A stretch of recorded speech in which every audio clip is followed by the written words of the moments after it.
Hidwaan tungkol sa face mask sa Cebu Province. Ito yung pag-uusapan natin ngayong araw dito sa Dad ng Bayan. Ako nga po pala si Michael Sai, ang inyong Dad ng Bayan. Merong hidwaan ngayon nangyayari between the province of Cebu and the national government. Kasi ang kagustuhan ni Governor Gwen Garcia, ang kanyang panukala at ang kanyang iniutos ay pwede nang tanggalin ng face mask sa mga public places. Samantalang ang national government naman ay pinag-uutos na pag-aarestuhin ang mga taong hindi magfe-face mask sa Cebu Province. Ito ang tanong. Una, tama nga ba ang direktiba ng national government?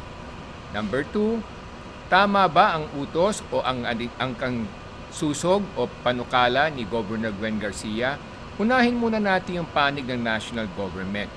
Sa panig ng national government, sa tingin nila, kinakailangan pa rin natin sundin ang face mask wearing dahil nga sa meron pa rin pandemya sa ating bayan at ayaw nilang dumami ang mahawaan.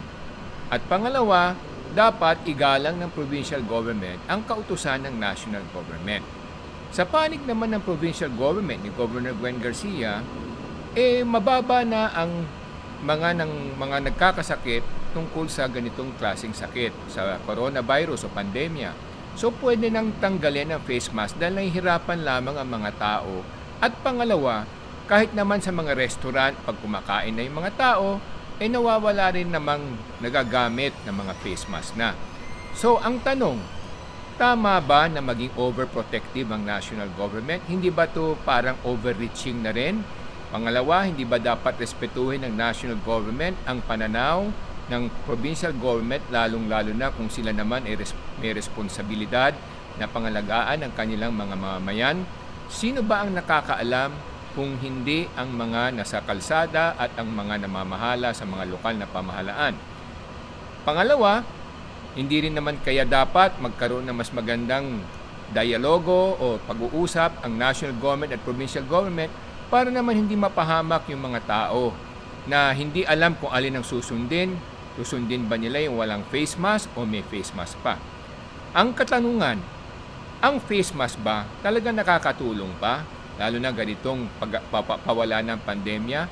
O ito isang balakid lamang o pabigat sa lipunan? Ngayon, depende rin yan kung saang lipunan o saang lugar natin titingnan. Kung mababa naman ang incidence ng pandemya sa Cebu, bakit hindi naman natin tingnan? Baka naman pwedeng luwagan na natin. Minsan, kasi sa ating pamamahala, nagiging overreaching tayo, overprotective, parang magulang. Minsan gusto natin pakialaman yung buhay ng ating mga anak, pero hindi naman natin pwedeng isaintabi ng mga anak naman natin. Kung responsable na sila, dapat din bigyan natin sila ng kaukulang respeto. So ang tingin ko, ang kulang lamang dito mutual dialogue and mutual respect between two parties. So sana naman magkausap ng maayos ang national government at local government para hindi naman mapahamak yung mga mamamayan kung sila'y aarestuin ng mga pulis kung sila'y walang face mask. Yan lamang po mga kabayan. Ako po si Michael Sai, ang inyong Dad ng Bayan.